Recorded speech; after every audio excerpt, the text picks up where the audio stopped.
Good morning, good afternoon, good evening, wherever you are, whenever you are, whatever you are. Welcome to this week's episode.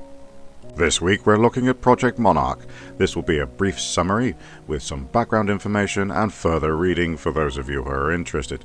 This is one hell of a rabbit hole which we are just going to scratch the surface of. The mystery religions of ancient Egypt, Greece, India and Babylon helped to lay the foundation for modern-day occultism, which quite literally means hidden knowledge. One of the earliest writings given reference to the occultism is the Egyptian Book of the Dead, a compilation of rituals explicitly describing methods of torture and intimidation, the use of potions, or more correctly drugs, and the casting of spells, or more correctly put, hypnotism, ultimately resulting in the total enslavement of the initiate. These have been the main ingredients for occultism throughout the ages. Throughout the 13th century, the Roman Catholic Church increased and solidified its dominion throughout Europe with the infamous Inquisition. A number of particularly high-profile occult groups survived this period of prosecution, deeply entrenching itself under a veil of various esoteric groups. In 1776, a Bavarian Jesuit by the name of Adam Weishaupt was commissioned by the House of Rothschild to centralize the power base of the mystery religions into what is commonly known as the Illuminati, translating quite literally to the Enlightened Ones.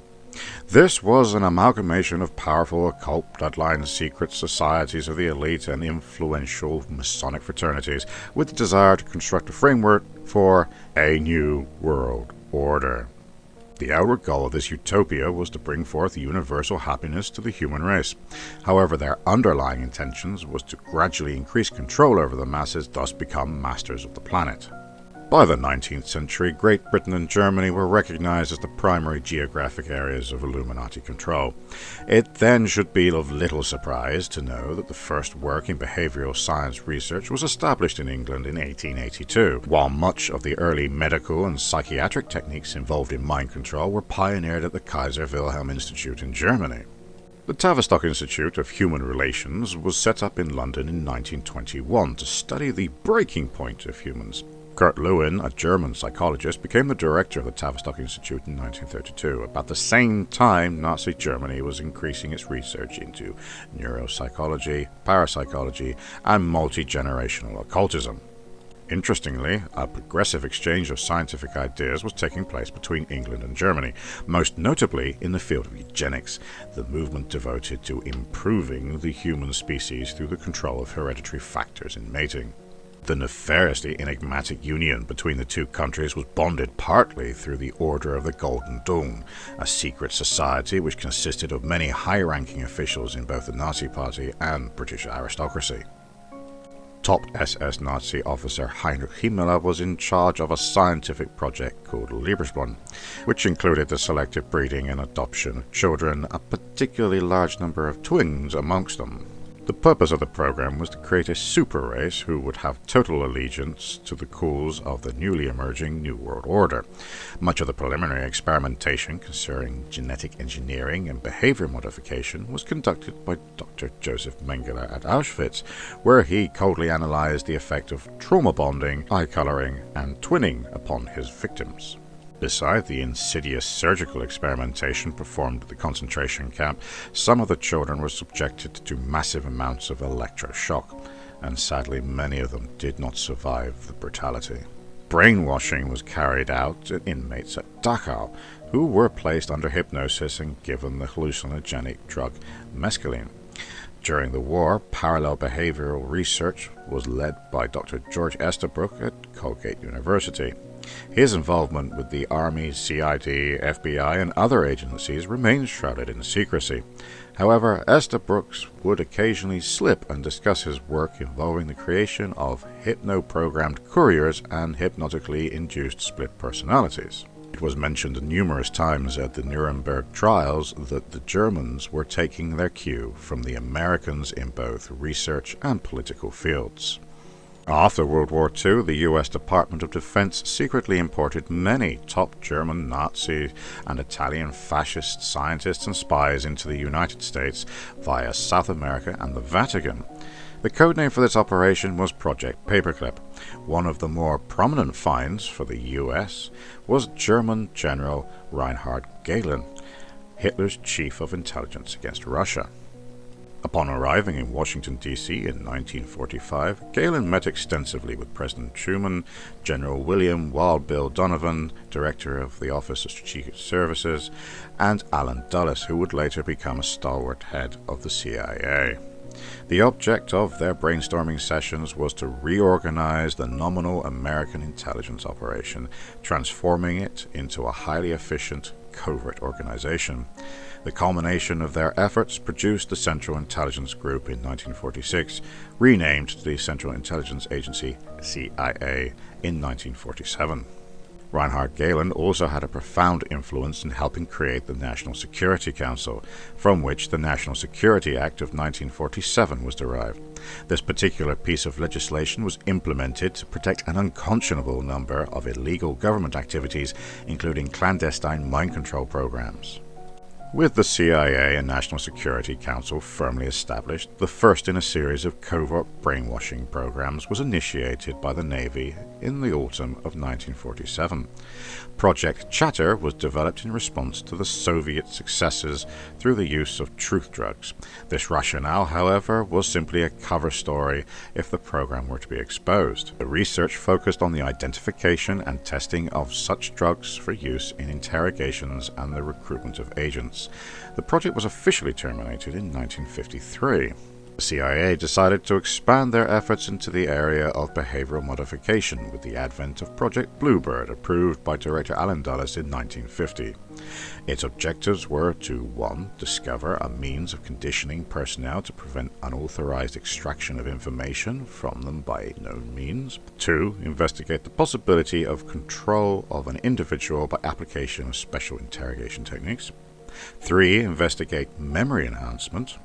And 4. Establish defensive means for preventing hostile control of agency personnel. In August 1951, Project Bluebird was renamed Project Artichoke, which evaluated the offensive uses of interrogation techniques including hypnosis and drugs. The program ceased in 1956. However, 3 years prior to the halt of Project Artichoke, Project MKULTRA came into existence on April 13, 1953, along the lines proposed by Richard Helms, Deputy Director of Central Intelligence, with the rationale of establishing a special funding mechanism of extreme sensitivity. The hypothetical etymology of MK may possibly stand for mind control. The obvious translation of the German word control into English is control. A host of German doctors procured from the post-war Nazi talent pool were an invaluable asset towards the development of MKUltra. Correlation between concentration camp experiments and the numerous sub-projects of MKUltra are clearly evident. The various avenues used to control human behavior under MKUltra included radiation, electroshock, psychology, psychiatry, sociology, anthropology, graphology, harassment substances, and paramilitary devices and materials, LSD being the most widely dispensed material. A special procedure designated MK Delta was established to govern the use of MKUltra abroad. MKUltra Delta materials were used for harassment, discrediting, or disabling purposes. Of the 149 sub-projects under the umbrella of MKUltra having been identified, Project Monarch officially began by the US Army in the early 1960s, although unofficially implemented much earlier. It appears to be the most prominent and is still classified as top secret for national security reasons. Monarch may have been culminated from MK search sub-projects such as Operation Spellbinder, which was set up to create sleeper assassins, i.e. Manchurian candidates, who would be activated upon receiving a key word or phrase whilst in a post-hypnotic trance. Operation Often, a study which attempted to harness the power of the occult forces, was possibly one of several cover programs to hide the insidious reality of Project Monarch. The name monarch is not necessarily defined within the context of royalty or nobility, but rather refers to the monarch butterfly. When a person is undergoing trauma induced by electroshock, a feeling of lightheadedness is evident, as if one is floating or flutting like a butterfly. There is also symbolic representation pertaining to the transformation or metamorphosis of this beautiful insect, from caterpillar to cocoon, dormancy and activity, to a butterfly, new creation, which will return to the point of origin. Such is the migratory pattern that makes this species unique. Cult symbolism may give additional insight into the true meaning. Psyche is the word for both soul and butterfly, coming from the belief that human souls become butterflies when searching for new reincarnations. Some ancient mystical groups, such as the Gnostics, saw the butterfly as a symbol of corrupt flesh. The angel of death, remember Dr. Mengele, in Gnostic artworks was portrayed crushing the butterfly. A marionette is a puppet that is attached to strings and is controlled by the puppet master. Hence, monarch programming is often referred to as marionette syndrome. Imperial conditioning is another term used, while some mental health therapists know it as conditioned stimulus response sequences. Project Monarch could best be described as a form of structured disassociation and occult integration, in order to compartmentalize the mind into multiple personalities within a systematic framework. During this process, a ritual, usually including Kabbalistic mysticism, is performed with the purpose of attaching a particular demon or group of demons to the corresponding altar or altars. Of course, most skeptics would view this as simply a means to enhance trauma within the victim, negating any irrational belief that demonic possession actually occurs. Another way of examining this convoluted victimization of body and soul is by looking at it as a complex computer program. A file is created through trauma, repetition, and reinforcement. In order to activate the file, a specific access code or password is required. The victim or survivor is called a slave by the programmer or handler, who in turn is perceived as master or god. About 75% are female, since they possess a higher tolerance for pain and tend to disassociate easier than males. Subjects are used mainly for cover operations, prostitution and pornography. Involvement in the entertainment industry is notable. A former military officer connected to the project told a reporter that in the big picture, these people are in all walks of life, from the bum on the street to the white-collar guy. In Cooperation, a retired CIA agent vaguely discussed the use of such personnel to be used as plants or chameleons for the purpose of infiltrating a designated group, gathering information, and/or injecting an ulterior agenda.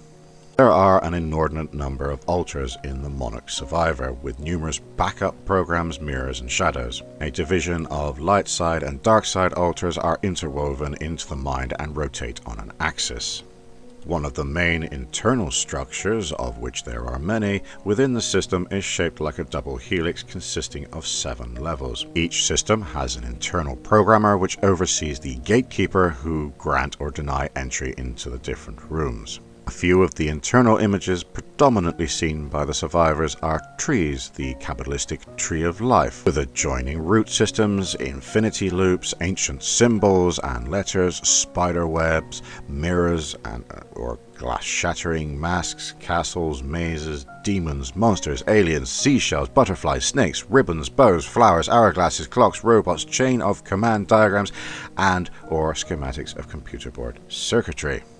There seems to be a definite correlation with Monarch survivors coming from multi-generational occult families and bloodlines, and are ostensibly programmed to fulfill their destiny as the chosen ones or chosen generation, which is a term coined by Mengele at Auschwitz.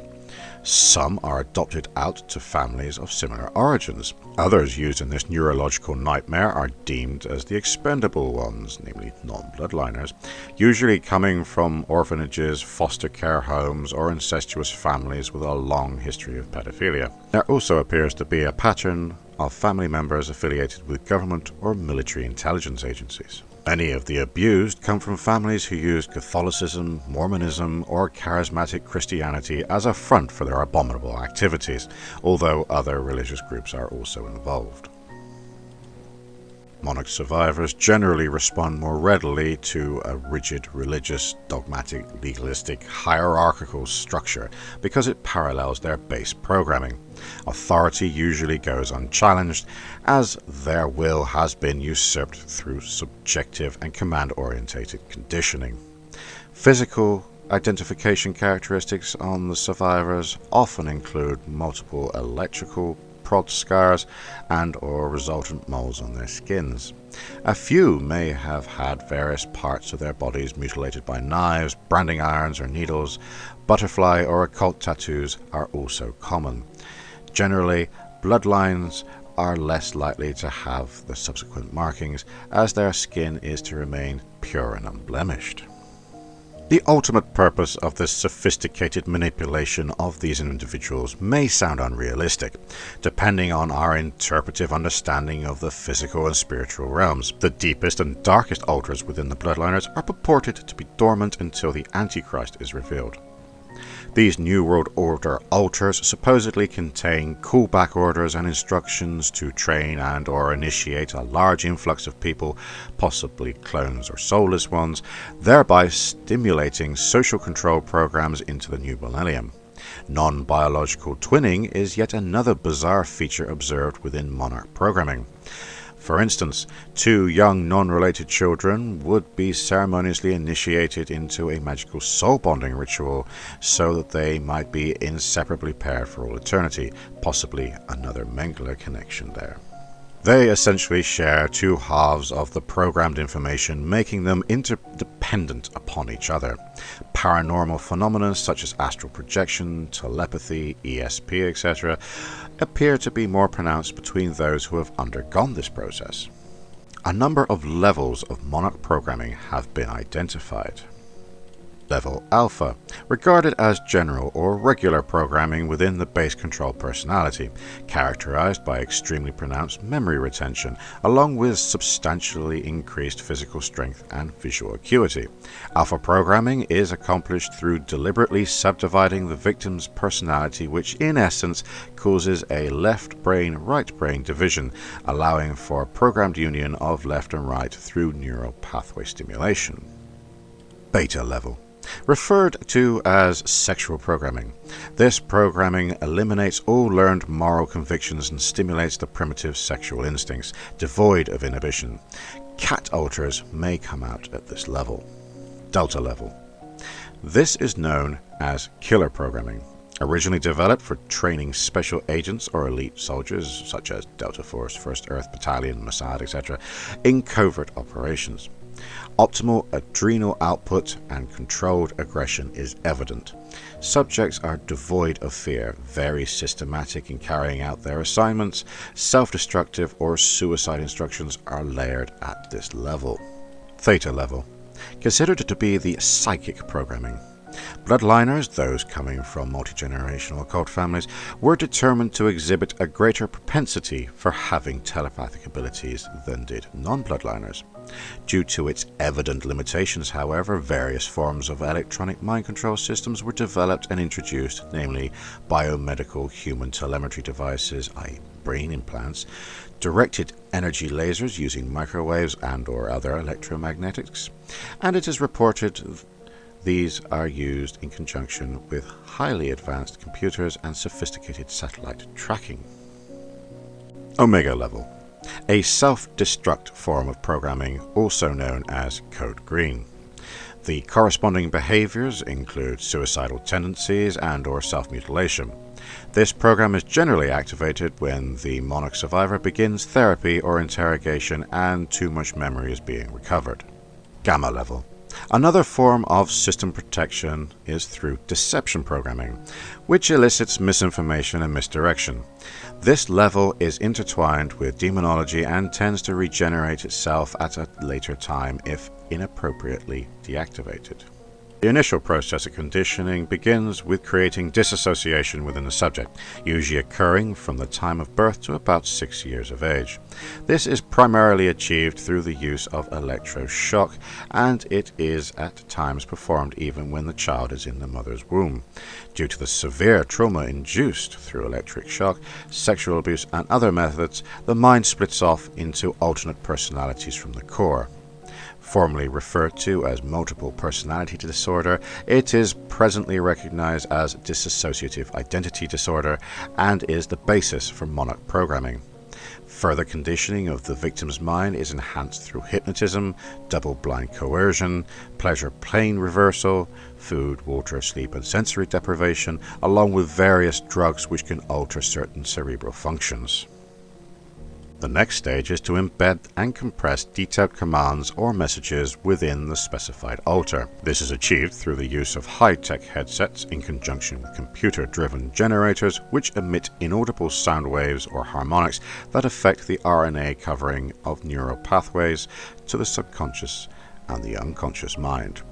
Virtual reality optical devices are sometimes used simultaneously with the harmonic generators, projecting pulsating colored lights, subliminals, and split-screen visuals. High-voltage electric shock is then used for memory dissolution.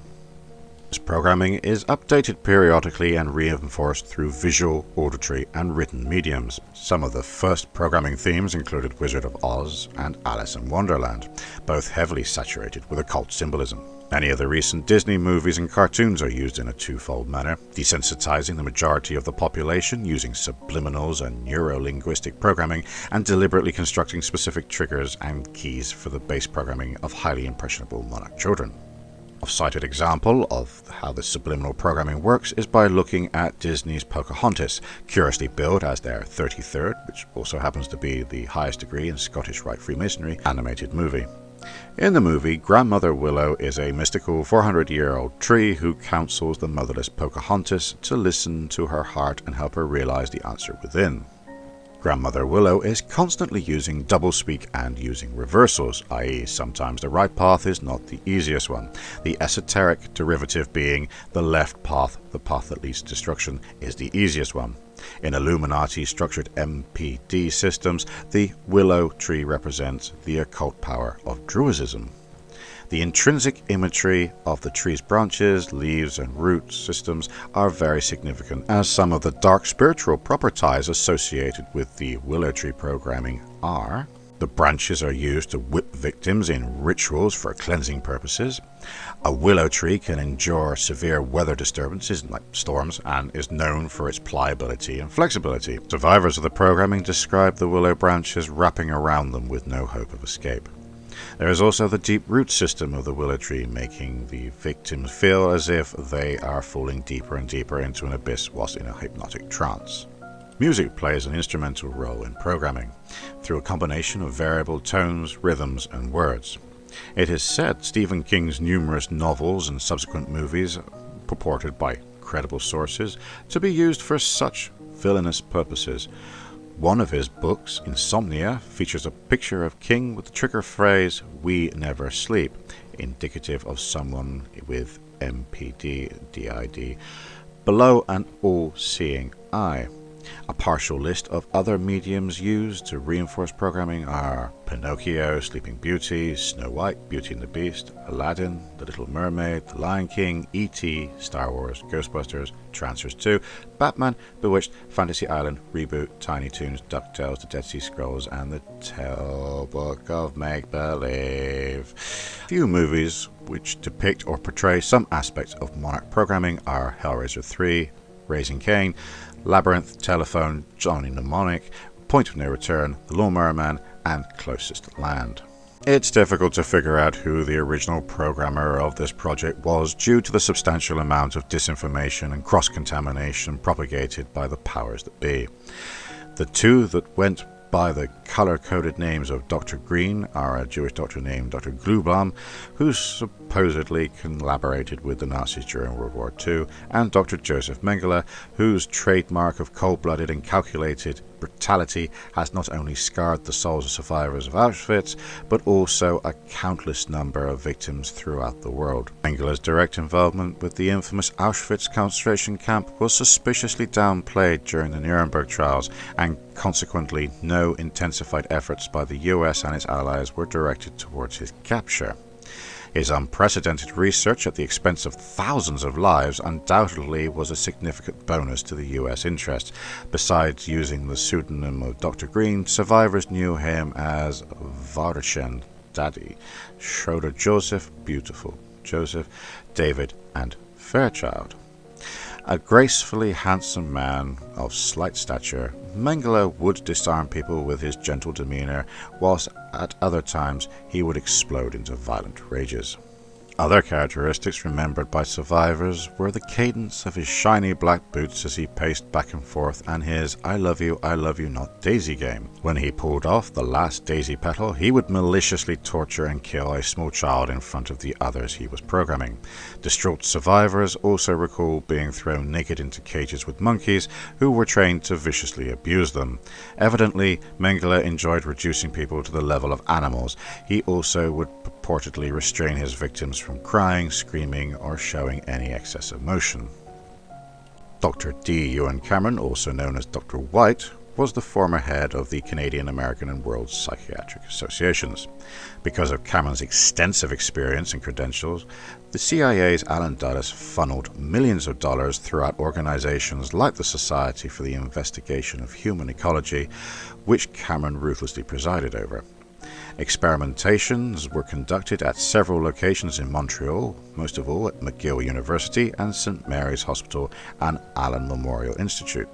Beside the conventional method of psychiatric tyranny such as electric shock, drug injections, and lobotomies, Cameron conceived of a technique of psychic driving, wherein unsuspected patients were kept in a drug-induced coma for several weeks and administered a regimen of electroshocks, whilst electronic helmets were strapped to their heads and repetitive auditory messages were transmitted at variable speeds. Many of those exploited were abused children, which had been run through the Roman Catholic orphanage system. Not surprisingly, Dr. Cameron had been conveniently left out of most psychiatric journals. This may have been, in fact, largely due to Project MKULTRA being publicly exposed in 1970 through lawsuits filed by Canadian survivors and their families. The CIA and Canadian government settled out of court so as not to be required to officially admit to any wrongdoing. A former U.S. Army Lieutenant Colonel in the Psychological Warfare Division, Michael Aquino, is the latest in a line of alleged government-sponsored sadists. This eccentric genius founded the Temple of Set, an offshoot of Anton LaVey's Church of Satan. His obsession with Nazi pagan rituals and his hypnotic manipulation of people made him an ideal candidate for the position of master programmer. He was also connected with the Presidio Army-based daycare scandal in which he was accused of child molestation. Much to the dismay of the young victim's parents, all charges were dismissed. Codenamed Malcolm, Aquino developed training tapes on how to create monarch slaves and worked with a liaison between government and military intelligence and various criminal organizations and occult groups in the distribution of monarch slaves. Heinrich Müller was another important programmer who went under the codenames Dr. Blue or Gog. He apparently has two sons who have carried on the trade. The original Dr. Black was apparently Leo Wheeler, the nephew of deceased General Earl G. Wheeler, who was the commander of the Joint Chiefs of Staff during the Vietnam War. Wheeler's protege, E. Hummel, is active in the Northwest, along with W. Bowers from the Rothschild bloodline. There are a long list of alleged mastermind manipulators, past and present. I'm just going to put these up on the screen here so you can see just how far this thing goes. In order to keep MKUltra from being easily detected, the CLA segmented its sub-projects into specialized fields of research and development at universities, prisons, private laboratories, and hospitals.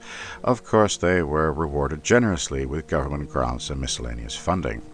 The names and locations of some of the major institutes with monarch programming experimentations are Cornell, Duke, Princeton, UCLA, University of Rochester, MIT, Georgetown University Hospital, Maimonides Medical Center, St. Elizabeth's Hospital, Washington, D.C., Bell Laboratories, Stanford Research Institute, Westinghouse Friendship Laboratories, General Electric, Arco, and Mankind Research Limited.